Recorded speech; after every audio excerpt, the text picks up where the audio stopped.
Hey guys, so today we are talking about theory of comparative advantage. So let's get started. Ricardo's theory that specialization and free trade will benefit all trading parties, even those that may be absolutely more efficient producers. So I have two very simple examples for you. First one is that you are a student, right? Let's assume you are an excellent student and you can do it all.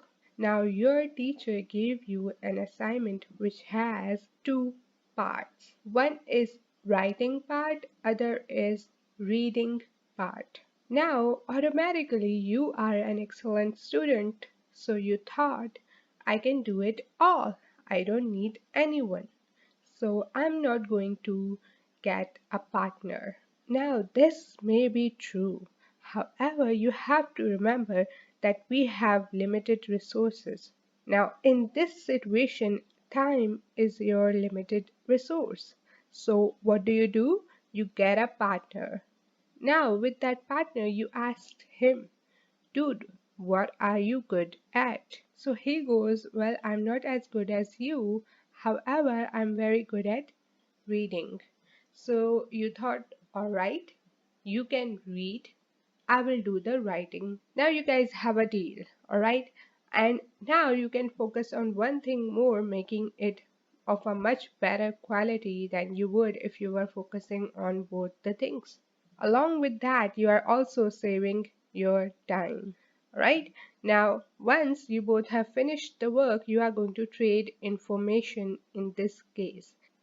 Just like that. There is another example where Colleen and Bill are two people who have two tasks. Now, this is their daily production, alright? They can either opt for 10 woods or 10 food. Bill can opt for 4 wood or 8 food. Now we look at monthly production with no trade. They will divide their time among both the things. So Colleen had this production without trade and Bill had this. Now we look at it after specialization. Alright, Colleen chose to opt for woods and Bill went for food. Now there is one thing behind this choosing, it's basically their opportunity cost. For every wood Colleen cuts, she is giving away one food. However, when Bill opts for wood, he is giving away, as in his opportunity cost is 2 food bushels.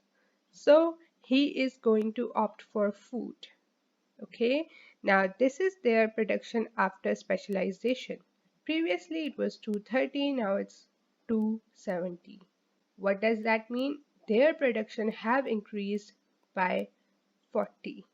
Okay, now we come to monthly use after trade. You can see that now Colleen is consuming 170, Bill is consuming 100, and compare it to their previous ones.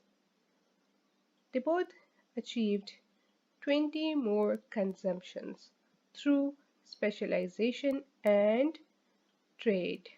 And that's it for this video. I really hope you guys liked it. If you did, make sure to give this video a thumbs up, do subscribe and share, and I will see you guys in my next video. Bye guys.